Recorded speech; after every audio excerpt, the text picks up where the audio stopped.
Hello friends जय जगन्नाथ आम आलोचना करुँच उड़िया साहित्यर दर्पण प्रथम क्लास आम 30 गोटी क्वेश्चन आलोचना करते आज पुणी 30 गोटी क्वेश्चन को आलोचना करवा 31 नंबर को आमर आरंभ हम कहीं 30 नंबर पर्यंत मुझे आलोचना करी जो मैंने क्लास देखी ना तो पूर्वतन क्लास को जाकि देखी ने पुणी परवर्ती क्लास टी आपने देखिए ठीक अच्छे आम प्रथम भाषा विभाग उपर आलोचना करुले आम कि कौन कले ना आगर भाषा विभाग में आपण सहित आलोचना कले उड़िया भाषा विकास क्रम संपर्क में आउ थे भी देखीदे आप आलोचना करुले जहाँ भी हो आम 30 क्वेश्चन आलोचना करते आज 31 नंबर क्वेश्चन पाखु आम आरंभ करवा आसतु से दासरक विषय को जावा आउ थे भी कही रखा चाहिए एसएसबी यूजीसी नेट जेआरएफ ता सहित आपण सीपीटी एग्जाम बा पीजी एंट्रांस आउ जेकोसी प्रतियोगितामूलक एग्जाम बा ऑल कॉम्पिटिटिव एग्जाम सब ठीक अच्छे तो जहाँ भी हो आम विषय वस्तु को जावा 31 नंबर क्वेश्चन जे ख्रीष्टाब्द 569 प्रदत्त धर्मराज सुमंडल ताम्रशासन क्यों लिपिर निदर्शन तो 569 ख्रीष्टाब्द जो धर्मराज सुमंडल जो ताम्रशासन रही है क्यों लिपि ना सेटा गुप्त लिपिर निदर्शन केते 569 किए ना धर्मराज सुमंडल सेटा गुप्त लिपिर प्रदर्शन माने गुप्त लिपि लिखा जाता 32 नंबर क्वेश्चन पंचम शताब्दी अष्टम शताब्दी मध्य दक्षिण कोशल और कलिंगर प्रचलित लिपिर नाम कौन पंचम रु अष्टम शताब्दी मध्य जो लिपिटा आमर कौटी कलिंगर प्रचलित थिला कि लिपि कहुए ना पेटिका शीर्षक लिपि किए पेटिका शीर्षक लिपि कलिंग लिपि नुहे गुप्त लिपि नुहे कुटिल लिपि नुहे 619 ख्रीष्टाब्द माधव वर्मांकर 619 माधव वर्मांकर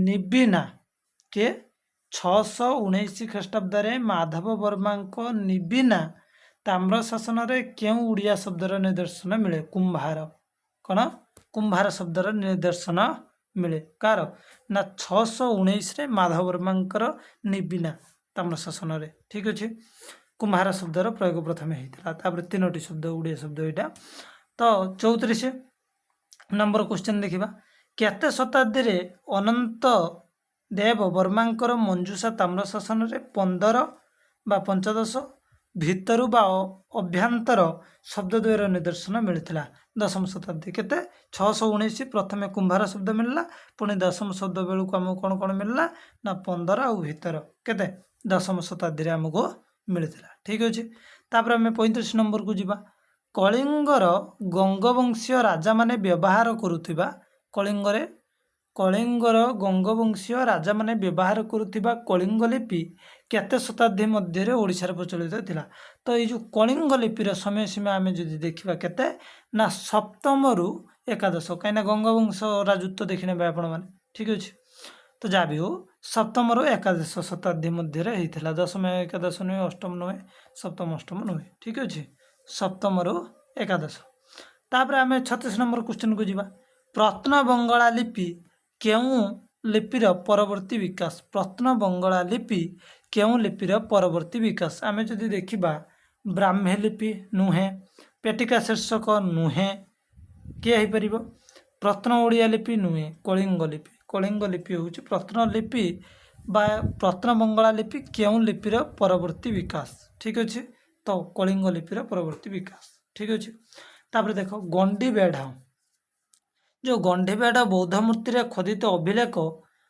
केते शताब्दी बोली आम देखिए जो गंडी बेढ़ बौद्ध मूर्ति गोटे अभिलेख रही है केते शताब्दी ना एटा दशम एकादश शताब्दी बोली जना जाए ठीक अच्छे तापर आउ गोटे क्वेश्चन को आम जा 38 नंबर को 38 नंबर क्वेश्चन आमको कौन कहे ना ख्रीष्टाब्द 1384 पुरी त्रिमाली मठ स्थित राजकीय सनंद क्यों राजा समय मिलता जदि आम देखिए 1384 तो ता से समय काल हूँ काल ना चतुर्थ नरसिंह देवंकर समय सीमा ठीक अच्छे चतुर्थ नरसिंह देवंकर समय सीमा ठीक अच्छे जो राजकीय सनंद मिली त्रिमाली मठरे ऊर्जाम शिलालेख समय से केते ना 1051 आखि मुझी मार 1051 हूँ ऊर्जाम शिलालेख ठीक अच्छे ऊर्जाम शिलालेखर व्यवहृत ओडिया आउ तेलुगु शब्द क्यों लिपि निदर्शन करे तो एटा आमर नागरी लिपिर निदर्शन करे गोटा उर्जाम शिलालेखर व्यवहृत जो उड़िया भाषा और तेलुगु शब्दर व्यवहार ताको आमे नागरी लिपि मध्य कहती। 41 नंबर सोमवंश गंगवंश जदि आमे देखिबा सोमवंश आ गंगवंश राजांक समय व्यवहृत केउं लिपि भारतीय लिपितत्वर प्रवर्तक ब्लूहरଙ୍କ द्वारा नामित କରାଯାଇଛି। सोमवंश और गंगन हेटा कौन ना प्रत्न बंगला लिपि की नामित କରାଯାଇଛି। कौन प्रत्न बंगला लिपि ठीक अच्छे कलिंग लिपि नुहे नागरी लिपि नुहे खरष्टिनी प्रत्न बंगला लिपि ठीक अच्छे ताको जो ब्लूहेलर सी आसिक नामकरण करते। 42 नंबर भुवनेश्वर प्राप्त आउ थे कही रखुच्छी भुवनेश्वर प्राप्त नरसिंह देवंकर जो तमिल ଓ ଓଡ଼ିଆ ଶିଳାଲେଖ ଏବଂ ପୂର୍ବତନ ସୋନପୁର ଗଡ଼ଜାତରୁ ପ୍ରାପ୍ତ ହୋଇଥିବା ଭାନୁଦେବଙ୍କର ଶିଳାଲେଖ କେଉଁ ଲିପି ଭାନୁଦେବଙ୍କର ଯେଉଁ ଶିଳାଲେଖ ଏଟା କେଉଁ ଲିପି ଆଉ ଭୁବନେଶ୍ୱରର ଯେଉଁ ନରସିଂହ ଦେବଙ୍କର ମଧ୍ୟ ଦ୍ୱିଭାଷିକ ଶିଳାଲେଖ ତାହା ବି ମଧ୍ୟ ଏଟା କେଉଁ ଲିପି ନା ସେଟା ହେଉଛି ପ୍ରତ୍ନବଙ୍ଗଳା ଲିପିରେ ଲିଖିତ ହୋଇଛି। 43 ନମ୍ବରକୁ ଦେଖିବା କ ସ୍ତମ୍ଭ ସହିତ ଖ ସ୍ତମ୍ଭ ଆମେ ଯୋଡ଼ିବା। ଉର୍ଜାମ ଶିଳାଲେଖ କିଏ ଲେଖିଥିଲେ ନା ଉର୍ଜାମ ଶିଳାଲେଖ ଲେଖିଥିଲେ जदि आम देखा उर्जाम शिलालेख लिखिते द्वितीय वज्रहस्त देव ठीक अच्छे आपण मैंने जानते। तापर आम जदि देखा द्विभाषिक शिलालेख किए लिखिं ना द्विभाषिक शिलालेख लिखिते द्वितीय नरसिंह देव। जय विजय शिलालेख किए लिखिते कपिलेन्द्र देव आम जानते। सिद्धेश्वर शिलालेख लिखिते चतुर्थ नरसिंह देव ठीक है आंसर आपण मैंने पाइगले आगू जापर देखो 44 नंबर क्वेश्चन को जीवा क स्तंभ सहित ख स्तंभर पुणी आम उपयुक्त संपर्क आम निरूपण करवा। 44 नंबर कौन ना आम जदि देखा उर्जाम शिलालेखर समय काल हूँ के ना आपण मैंने जानते उर्जाम शिलालेख हूँ 1051 आखे मुझे कही मारे तापर आम जदि देखा द्विभाषिक शिलालेखर समय हूँ के ना 1249 ठीक अच्छे 1249 को देखिए। तापर आम जदि जय विजय शिलालेख कथा कहते जय विजय शिलालेख हूँ के ना आपणकर 1451 कहीं जय विजय कपिलेन्द्र देवदेव समय काल। सिद्धेश्वर शिलालेख जदि आम देखिए डायरेक्ट 1394 आउ थे कही उर्जाम शिलालेख 1051 द्विभाषिक शिलालेख 1249 सिद्धेश्वर शिलालेख आमर रहा 1394 जय विजय शिलालेख रहा 1451 ठीक अच्छे। तो आम ए 45 नंबर को जीवा 45 नंबर क्वेश्चन हूँ जे कौन प्रत्न बंगला बा प्रत्न पूर्व भारतीय लिपिर परवर्ती विकसित लिपिर नाम कौन प्रत्न बंगला बा प्रत्न पूर्व भारतीय जो सब लिपि थिला ता परवर्ती लिपि आइला कौन ना प्राचीन ओडिया लिपि तापर आइला कि लिपि आइला प्राचीन ओडिया लिपि मन रखिए प्रत्न बंगला लिपिर परवर्ती अवस्था हूँ प्राचीन ओडिया लिपि ठीक अच्छे। सिद्धेश्वर शिलालेख त्रैभाषिक ताम्रपत्र परशु शीर्षक ताम्रपत्र जय विजय द्वार शिलालेख कोंडापाल्ली पर्वत खोदित प्रताप रुद्रदेवंकर जो शिलालेख आदि केउं लिपिर निदर्शन मिले मन रखिथे कि कौन सिद्धेश्वर शिलालेख त्रैभाषिक ताम्रपत्र परशु शीर्षक ताम्रपत्र जय विजय द्वार जो शिलालेख ये सबू कौन ना केउं लिपि ना ये सब होती प्राचीन ओडिया लिपि ये कलिंग लिपि नुहे ब्राह्मी लिपि नुहे प्रत्नबंगला लिपि नुहे। तापर आपण मानक जाइते पड़ो 47 नंबर कौन जे क्यों जिल्लारू महाराज तुष्टिकरंकर ताम्रपत्र गुप्त लिपिर संधान मिले क्यों जिल्लारू आम जब तुष्टिकरंक ताम्रपत्र गुप्त लिपि देखिया तो यहाँ कौन ना कलाहांडी मिले कौ जिल्लारू कलाहांडी तुष्टिकरंकर जो ताम्रपत्र यहाँ कलाहांडी जिल्लार मिले। तालापत्र पोथी कचेरी कागजपत्र क्यों लिपिर व्यवहृत होइछे करणी लिपि आपण माने जानछे तालापत्र जोटा लिखा जाए यहाँ करणी माध्यम लिखा जाए तो करणी लिपि कहुए ठीक अच्छे।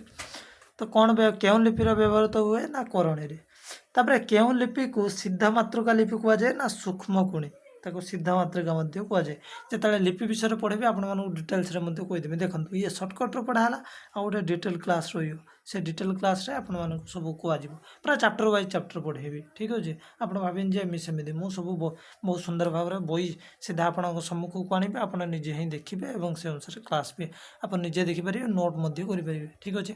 जहाँ भी हो आम 50 नंबर क्वेश्चन को जी 50 नंबर क्वेश्चन आमको कौन कहे ना द्वैभाषिक शिलालेख क्यों दुईटी लिपिर मिश्रित रूप आमको देखा जाए तो प्रत्न ओडिया तमिल पूरा साधारण कथा एक द्वैभाषिक शिलालेख जो कहुए प्रत्न ओडिया और तमिल मन रखी प्रत्न ओडिया तमिल ऑप्शन डी प्रत्न ओडिया और तमिल ठीक अच्छे। ओडिया कन्नड़ नुहे ओडिया तेलुगु नुहे ओडिया संस्कृत भी नुहे। ପାଲି ହେଉଛି କଳିଙ୍ଗର ଭାଷା, ଏହା କାହାର ମତ? ଏକଥା କିଏ କହିଥିଲେ? ପାଲି ହେଉଛି କଳିଙ୍ଗର ଭାଷା, ଏକଥା କିଏ କହିଥିଲେ? ଭଣ୍ଡାରକର, ଉଲନର, ହରମାନ ଓଲ୍ଡେନବର୍ଗ। ତାପରେ କ'ଣ ଏ କିଏ କହିଥିଲେ? ନା ହରମାନ ଓଲ୍ଡେନବର୍ଗ। ଠିକ୍ ଅଛି। କେଉଁ ଲିପିରୁ ଓଡ଼ିଆ ଲିପିର ଉଦ୍ଭାବ ହୋଇଛି? ନା ବ୍ରାହ୍ମୀ ଲିପିରୁ ଓଡ଼ିଆ ଲିପିର ବିକାଶ ହେଇଛି। ତାପରେ ଆସିଲା 53 ନମ୍ବର କ୍ୱେଶ୍ଚିନ୍। ତାପରେ ଆମେ ଯିବା କେତେ ନମ୍ବର? ନା 53 ନମ୍ବର କ୍ୱେଶ୍ଚିନ୍। 53 ନମ୍ବର କ୍ୱେଶ୍ଚିନ୍ କ'ଣ କହୁଛି? ନା ତାମିଲ ବଟେଲତୁ ଲିପି ସହିତ, ତାମିଲର ଗୋଟେ ଲିପି ଅଛି ବଟେଲତୁ, ଠିକ୍ ଅଛି। ତ ଓଡ଼ିଆ ଲିପିର ସମ୍ପର୍କ ଥିବା କିଏ କହିଛନ୍ତି କଥା କିଏ କହିଥିଲେ? ନା ସତ୍ୟନାରାୟଣ ରାଜଗୁରୁ କହିଥିଲେ। ଠିକ୍ ଅଛି। କିଏ କହିଥିଲେ? କୁଞ୍ଜ ବିହାରୀ ଦାସ? नो। ସତ୍ୟନାରାୟଣ ରାଜଗୁରୁ? ୟେସ୍। ଖଗେଶ୍ୱର ମହାପାତ୍ର? नो। ଗୋଲକ ବିହାରୀ ଧଳ? नो। ଦେଖ 54 ନମ୍ବର, ଆମ ବର୍ଣ୍ଣମାଳାରେ ଅ ଆ କେଉଁ ଲିପିରୁ ଗୃହୀତ ହୋଇଛି? ଆମର ଯେଉଁ ଅ ଆଟା ସେଟା କେଉଁ ଲିପିରୁ ଆଇଛି? ନା ସେଟା ହେଲା ତାମିଲ ବଟେଲର ଲିପିରୁ ଆଇଛି। ଏଇଟା ମନେ ରଖିଥିବେ। କିଏ? ତାମିଲ ବଟେଲତୁ ଲିପିରୁ ଆସିଛି ଅ ଆଉ ଆ। ଠିକ୍ ଅଛି, ଗୃହୀତ ହୋଇଛି। ତାପରେ ଓଡ଼ିଆ ଲିପି ଓ ଭାଷା ପୁସ୍ତକର ସ୍ରଷ୍ଟା କିଏ? ଯିଏ ଓଡ଼ିଆ ଲିପି ଆଉ ପୁସ୍ତକ, ଓଡ଼ିଆ ଲିପି ଓ ଭାଷା, ଇଏକୁ କିଏ ଲେଖିଛନ୍ତି? ଖଗେଶ୍ୱର ମହାପାତ୍ର। ତାଙ୍କ ବହି ନାଁ ହେଲା ଖଗେଶ୍ୱର ମହାପାତ୍ର। ଏଇ ବହିଟାକୁ ମୁଁ ଆପଣଙ୍କ ସମ୍ମୁଖକୁ ଆଣିବି, ନିଜେ ହିଁ ଆଲୋଚନା ଆମେ କରିବା। ଠିକ୍ ଅଛି। ପ୍ରାଚୀନ ଓଡ଼ିଆ ଅଭିଲେଖ ପୁସ୍ତକ କାହାର ରଚନା? କୁଞ୍ଜ ବିହାରୀ ତ୍ରିପାଠୀ ଲେଖିଲେ। କ'ଣ? ପ୍ରାଚୀନ ଓଡ଼ିଆ ଅଭିଲେଖ। ମନେ ରଖିଥିବେ, ଓଡ଼ିଆ ଲିପି ଓ ଭାଷା ଲେଖିଲେ ଖଗେଶ୍ୱର ମହାପାତ୍ର। ପ୍ରାଚୀନ ଓଡ଼ିଆ ଅଭିଲେଖ ପୁସ୍ତକ ଲେଖିଲେ କିଏ? ନା Kunja Bihari Tripathi. Golak Bihari Dhal? No. Dhaneswar? No. Khageswar? No. ଠିକ୍ ଅଛି। ଓଡ଼ିଆ ଲିପିର କ୍ରମ ବିକାଶ ପୁସ୍ତକଟି କାହାର? ନା ସତ୍ୟନାରାୟଣ ରାଜଗୁରୁଙ୍କର। Gopinathananda? No. Kunja Bihari? No. No. କିଏ ଲେଖିଲେ? ସତ୍ୟନାରାୟଣ ରାଜଗୁରୁ। 58 ନମ୍ବର ସେଭଳି, ଖ୍ରୀଷ୍ଟାବ୍ଦ 1395ରେ କେଉଁ ରାଜାଙ୍କ ସମୟରେ ପୁରୀ ଶଙ୍କରାନନ୍ଦ ମଠର ତାମ୍ରଫଳକର ସନ୍ଧାନ ମିଳିଥିଲା? 1395ରେ।